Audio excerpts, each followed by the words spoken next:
Salam sejahtera, saya Salbino Saribun untuk berita Borneo Today TV malam ini.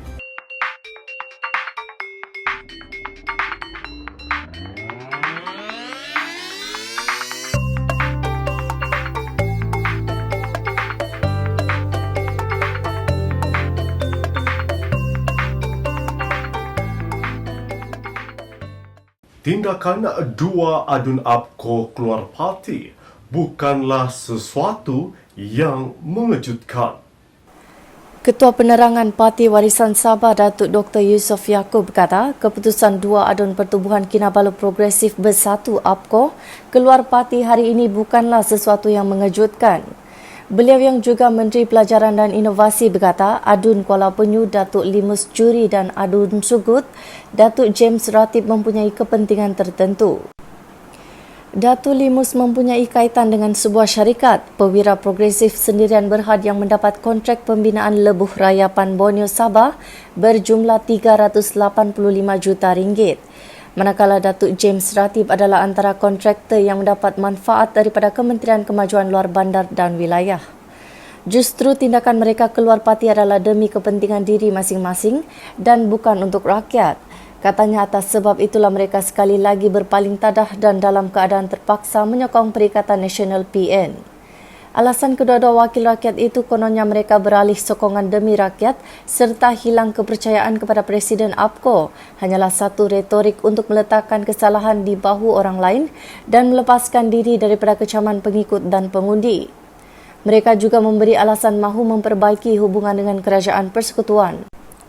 Sedangkan Kerajaan Sabah pimpinan Ketua Menteri Datuk Seri Panglima Haji Muhammad Syafiee bin Haji Abdal sebelum ini telah menegaskan beliau sedia menjalin kerjasama antara kerajaan G2G dengan PN pada bila-bila masa walaupun tidak sealiran dalam politik.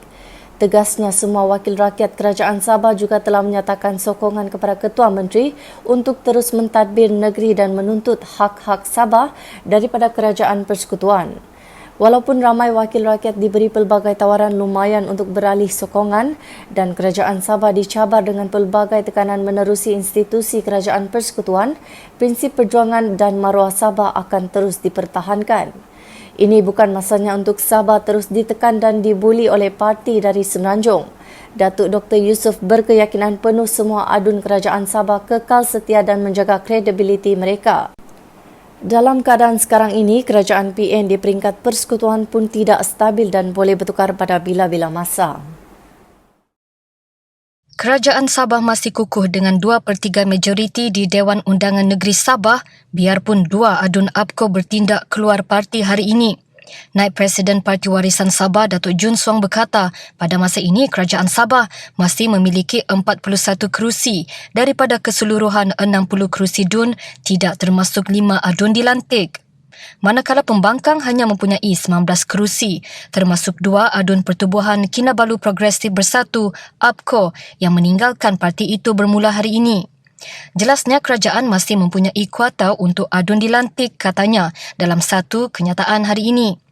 Jun yang juga Menteri Pertanian dan Industri Makanan dan adun Tanjung Aru berkata, ketika ini adalah penting untuk memperjelaskan fakta ini susulan pelbagai sentimen yang dimainkan. Beliau berkata rakyat Sabah sebenarnya muak dengan langkah yang dimulakan di Semenanjung Malaysia ini dan Sabah tidak mahu menjadi sebahagian daripadanya. Pertubuhan Kinabalu Progresif Bersatu APCO masih kukuh walaupun dua wakil rakyatnya keluar daripada parti itu pagi tadi.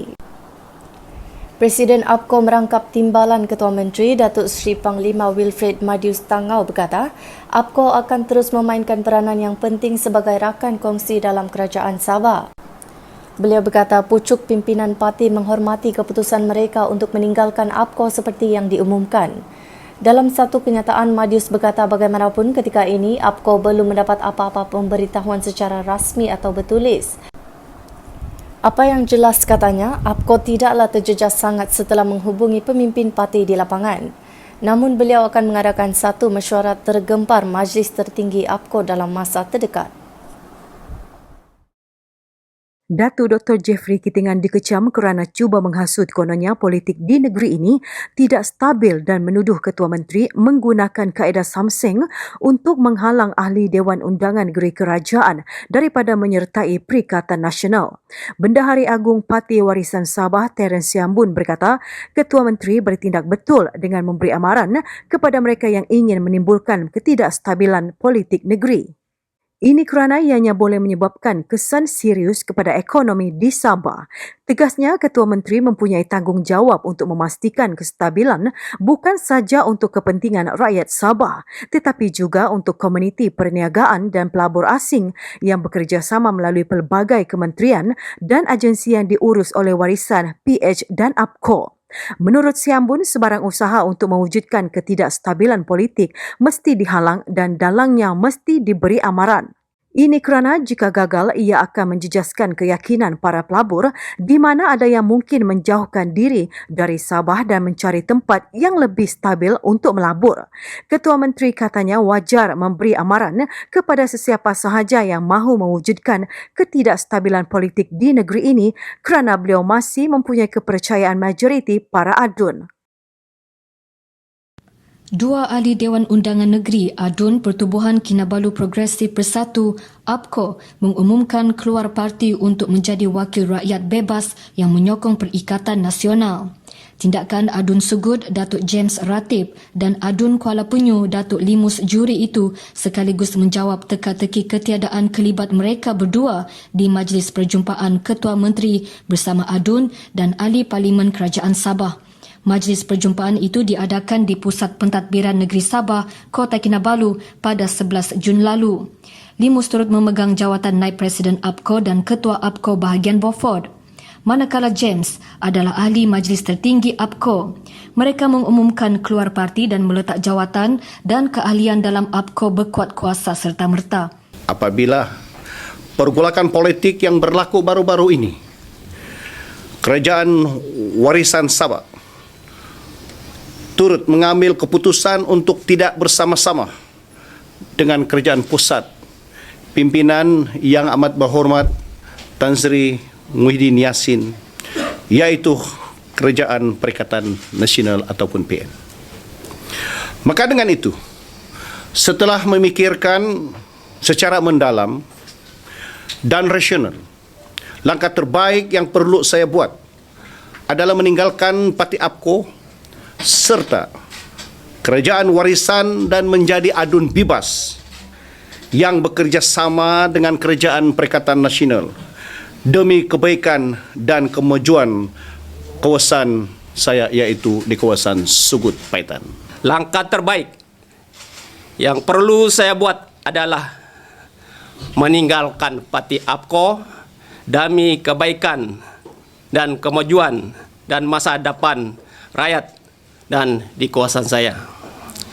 Saya juga yakin Kerajaan Perikatan Nasional PN di bawah pimpinan yang amat berhormat Tan Sri Muhyiddin Yassin boleh membawa perubahan landscape politik di dalam negara ini dan juga negeri Sabah khususnya. Dengan tindakan dua adun itu meninggalkan APCO, Kerajaan Sabah masih memiliki majoriti kukuh dengan 45 kerusi daripada keseluruhan 65 kerusi, termasuk 5 adun dilantik. Kedua-dua mereka berkata kehadiran Naib Presiden Parti Bersatu Sabah PBS, Datuk Johnny Mositun dalam sidang media itu bagaimanapun dikatakan hanya sebagai rakan politik dan bukan petanda mereka akan menyertai PBS. Limus menjadi adun APCO di Kuala Penyu sejak 2013, manakala James menjadi adun UMNO di Sugud sejak 2008. James menyertai APCO setelah bertindak keluar meninggalkan UMNO selepas pilihan raya umum ke-14 lalu. Komposisi terkini kerusi Dun Sabah bagi pihak kerajaan pada masa ini adalah 45 kerusi. Warisan mempunyai 33 kerusi Dun, APCO 3, Parti Keadilan Rakyat PKR 2 dan DAP 7. Manakala di pihak pembangkang, Parti Pribumi Bersatu Malaysia Bersatu mempunyai 9 kerusi, PBS 4, Parti Solidariti Tanah Airku Star 3 dan UMNO 1.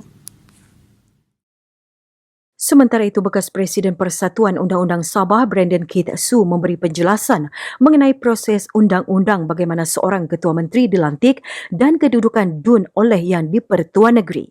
Menurut Brandon, artikel 6-3 Perlembagaan Negeri menyatakan bahawa Yang di-Pertuan Negeri akan melantik sebagai Ketua Menteri seorang anggota legislatif Dewan Undangan di mana dalam pertimbangannya beliau mendapat kepercayaan majoriti daripada jumlah Dewan. Manakala artikel 7-1 Perlembagaan Negeri pula menyatakan bahawa jika sekiranya Ketua Menteri tidak lagi mendapat kepercayaan majoriti daripada anggota Dewan Legislatif, maka kecuali atas permintaan Yang di-Pertuan Negeri, perlulah membubarkan Dewan dan Ketua Menteri akan meletakkan jawatan bersama ahli-ahli Kabinet. Melihat kepada kenyataan di atas, jelas sekali bahawa Ketua Negeri Sabah mempunyai budi bicara untuk melantik Ketua Menteri yang biasanya mendapat kepercayaan majoriti anggota Dewan Undangan Negeri berdasarkan kepada tafsiran dan praktik semasa kuasa perlembagaan ini. Ketua Negeri boleh memutuskan siapa yang mempunyai kepercayaan majoriti dengan bukti luaran seperti deklarasi statutory dan atau wawancara dengan ahli DUN berkenaan. Belanjawan negeri yang diluluskan akan mengukuhkan dan menunjukkan keyakinan seumpama itu dalam kerajaan negeri. Proses perlembagaan yang digariskan di ataslah yang harus dipatuhi sebagai penentu kerajaan mana yang layak memerintah. Pada masa yang sama dalam keadaan sukar ketika ini adalah lebih baik para pemimpin memberi tumpuan dengan memerangi pandemik COVID-19 untuk meringankan kesan ekonomi negatif kepada negeri ini dan juga kepada negara. Borneo Today mengambil maklum berhubung penyiaran sekeping gambar yang menggunakan alamat laman sesawang borneotoday.net yang didakwa melaporkan kenyataan adun Bugaya Manis Buka Muhammad Dara meninggalkan Parti Warisan Sabah. Borneo Today ingin menegaskan gambar tersebut adalah palsu dan berita itu tidak pernah langsung dikeluarkan oleh portal ini. Sehubungan itu, kami menafikan sekeras-kerasnya terlibat menghasilkan apa-apa artikel berkaitan gambar itu dan bersedia mengambil tindakan yang sewajarnya kepada pihak yang menggunakan nama Borneo Today tanpa kebenaran. Sebagai sebuah portal berita yang berintegriti dan berwibawa, Borneo Today hanya melaporkan berita berdasarkan maklumat yang sahih daripada sumber yang tepat. Kami mendapat maklumat bahawa pihak pembangkang menyedari peranan Borneo Today sebagai portal berita yang menjadi pilihan nombor 1 rakyat. Justru ada cubaan menggunakan alamat laman sesawang kami bagi menyebarkan berita palsu. Semua rakyat Malaysia serta pemegang PAS yang dikeluarkan Jabatan Imigresen Malaysia Cawangan Sabah sama ada dari Semenanjung Malaysia, Sarawak atau Labuan kini tidak perlu menjalani ujian calitan COVID-19 untuk masuk ke negeri ini.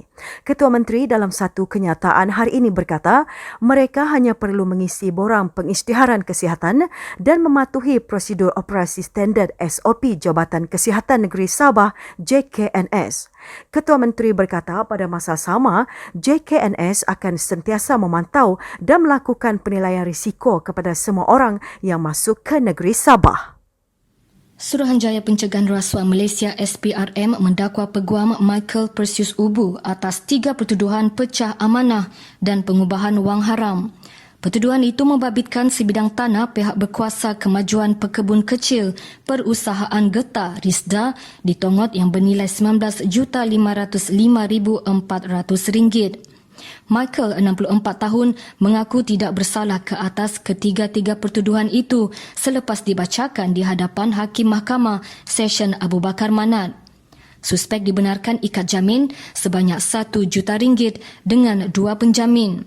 Manakala pasport antarabangsanya diserahkan kepada mahkamah serta perlu melapor diri di pejabat SPRM 2 kali sebulan. Bagi pertuduhan pertama, Michael didakwa melakukan kesalahan itu pada 22 Julai 2014, iaitu sebagai ejen kepada RISDA dan di dalam kapasiti tersebut telah diamanahkan ke atasnya harta, iaitu wang berjumlah RM15.545 juta yang telah dibayar melalui cek bank muamalat ke akaun M-Bank atas nama beliau. Pertuduhan itu dibuat mengikut Seksyen 409 Kanun Keseksaan. Bagi pertuduhan kedua, Michael didakwa menerima wang berjumlah RM1 juta, iaitu hasil daripada aktiviti haram daripada syarikat Budiman Juta Sendirian Berhad. Wang itu dimasukkan ke akaun milik asli Jati Engineering Sendirian Berhad iaitu syarikat milik beliau di tempat yang sama pada 25 Julai 2014. Manakala bagi pertuduhan ketiga pula, Michael didakwa menerima wang tunai sebanyak 2.96 juta ringgit hasil daripada aktiviti haram daripada syarikat Budiman Juta Sendirian Berhad di Beverly Hills Plaza pada 27 November 2015. Bagi pertuduhan kedua dan ketiga, suspek didakwa mengikut Seksyen 4-1-E Akta Pencegahan Pengubahan Wang Haram dan Pencegahan Pembiayaan Keganasan 2001 dan Seksyen 4-1-B Akta Pencegahan Pengubahan Wang Haram, Pencegahan Pembiayaan Keganasan dan Hasil daripada Aktiviti Haram 2001. Terdahulu pihak pendakwaan memohon agar mahkamah tidak membenarkan ikat jamin terhadap tertuduh dengan menyifatkan kes berkenaan adalah serius dan tertuduh berpotensi untuk melarikan diri keluar negara. Mahkamah mengarahkan tertuduh membayar deposit RM300,000 hari ini dan RM400,000 lagi selewat-lewatnya 22 Jun depan. Pendakwaan dikendalikan oleh 3 pegawai pendakwa SPRM iaitu Muhammad Fadli Muhammad Zamri, Amin Fakri dan Nartia M. Sambatan. Manakala Michael diwakili 2 peguam iaitu Zahir Shah dan Angela Ubu. Mahkamah menetapkan sebutan semula kes pada 4 Ogos ini. Saudara, meninggi, jangan sampai lupa diri. Merendah, jangan sampai hilang maruah.